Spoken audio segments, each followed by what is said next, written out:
I know that some of my ideas that I present in these monologues can, on occasion, seem quite radical. And in fact, only the other day, somebody said, "Oh, Richard, I understand you've been bleating on about this getting out of the government world and go and setting up your own government and saying there's a corporate Britain and a sovereign Britain. But it's all very well saying that we need to go from one to the other, but you don't tell us how." And that's very true. I mean, the initial video was there just to say, actually, is this how we want to live? So how do we move from the corporate Britain in which we're being ruled by dictators, by people who are not listening to us, their representatives, the MPs are ignoring everything that people ask them to do, especially if it's about certain medical intervention and saying, hang on, are you sure? There seems to be excess deaths going on. What's that about? And they say, no, nothing to worry about, all safe and effective.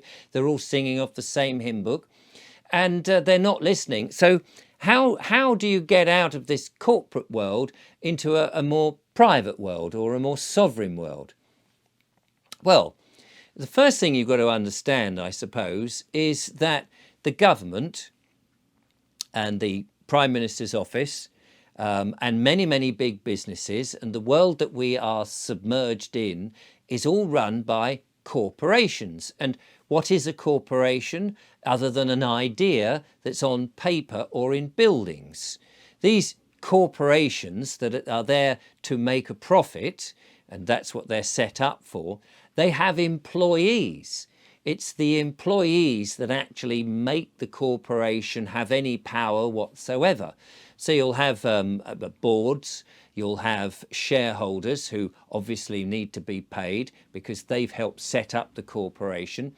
You'll have a CEO, and then you'll have the employees that actually are there to make the thing actually work. If you took away all those people, the corporation wouldn't be able to do a damn thing.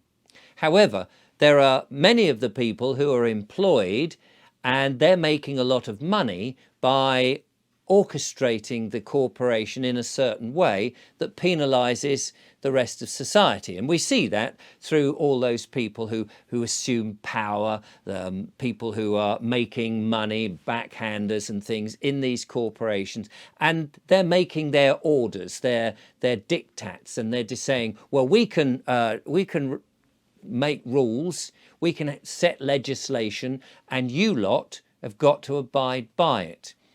And in my idea, in my world, I think that everybody should be involved in, if you're going to set up a set of rules on how a country lives. Everybody in that country should be part of it, not a bunch of people who've been voted in who do not do what the people say.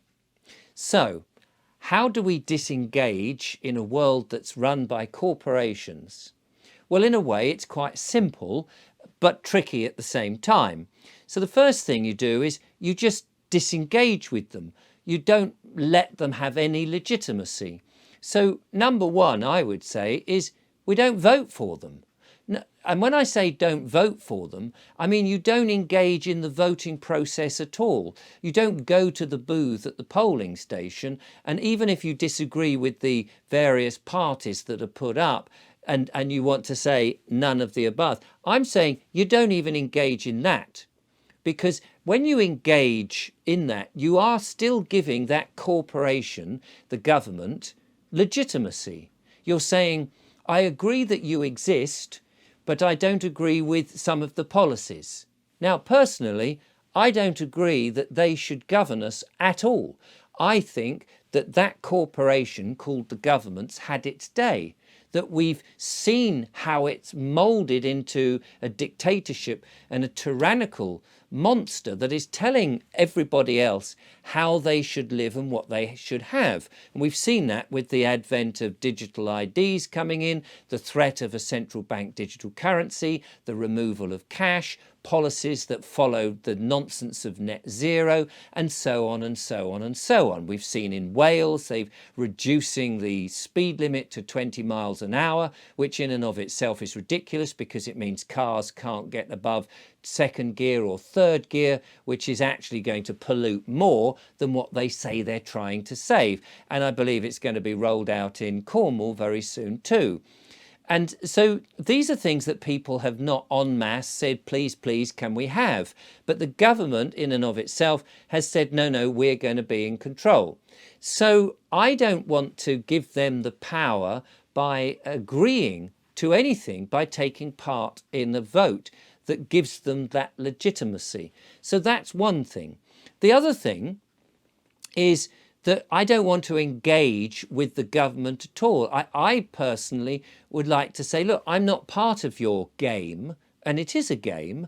I'm not part of your game. I'm turning your back and basically making you obsolete in my life. Now, the government may well say, well, you can't do that because we have authority and we have power and we are the controlling force here. You can't possibly do that. And if you don't agree to the things that we say, we will come down on you like a ton of bricks. We'll send you letters and we'll send you to court and we'll fine you if you don't do those things.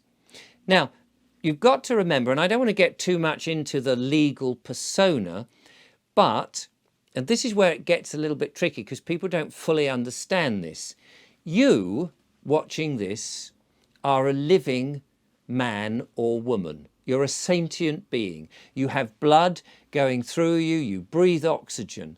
You are living. You are a man or a woman. The government and corporations in general cannot deal with men and women, living men and women. They can only deal with what they call a legal persona. That's why when you get a letter from, say, your council and it says, here's your bill, it names you, or you think it's naming you, but it's addressed to somebody that sounds like you, and it's all in block capital letters. This all goes back to your birth certificate when your parents informed the registrar of your birth, and he created a birth certificate which then set up a trust and a trust fund that was turned onto a bond and went onto the stock market and made lots of money in your supposed name. But I'll get into that in another video, but that is not you.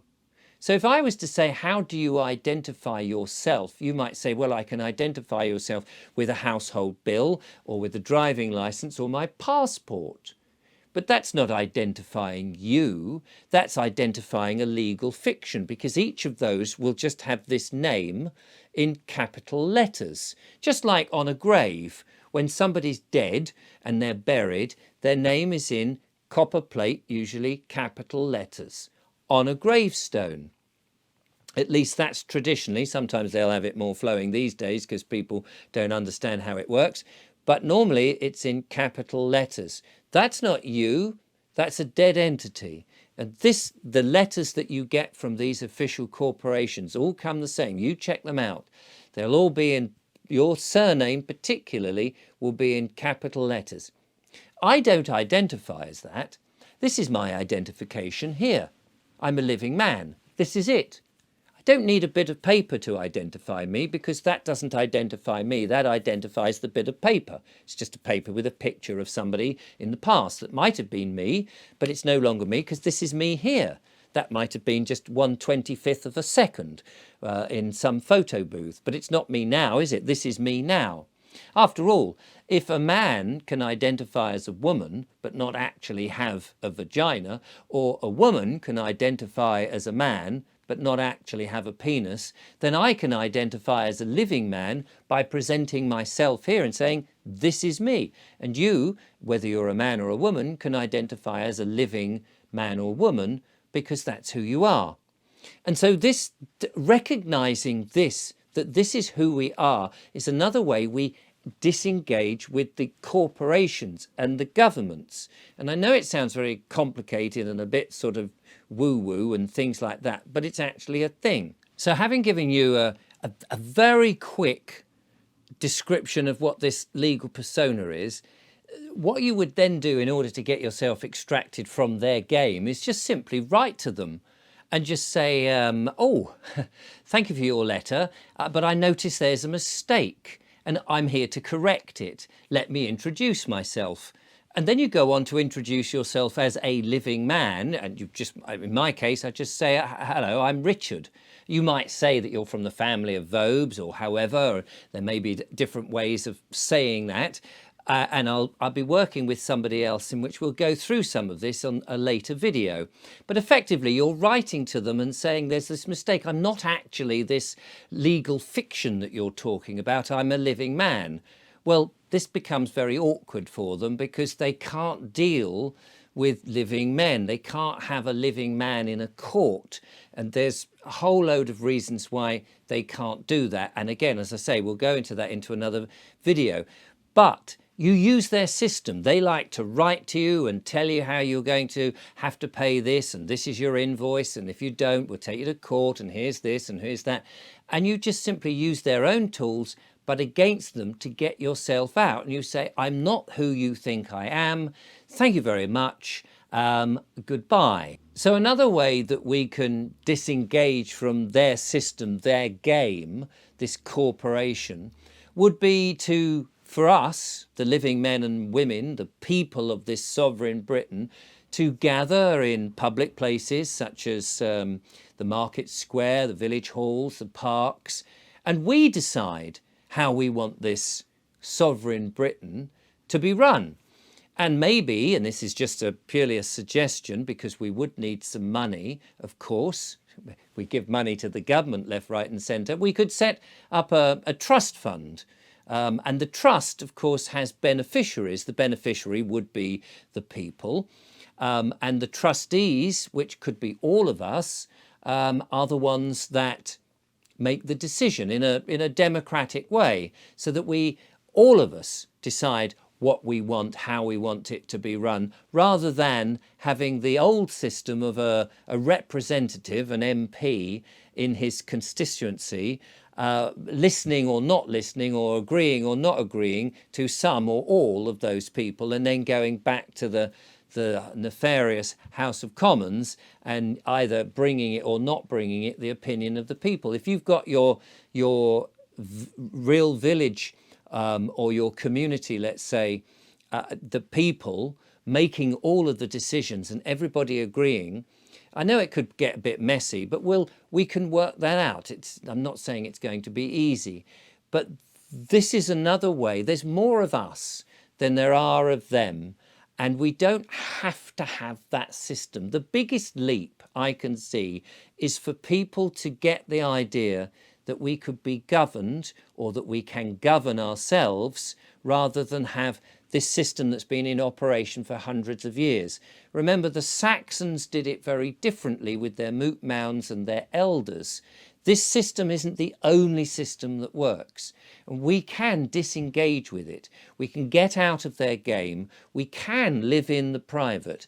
You see, we're intelligent people. They think we're dumb, but we're not at all dumb. And we, the living men and women of this land, can decide whether we want to be free and work something out, if we can get off our backsides and do something and decide to do that, or whether we just simply stay a legal persona in their game in which they continue to enslave us.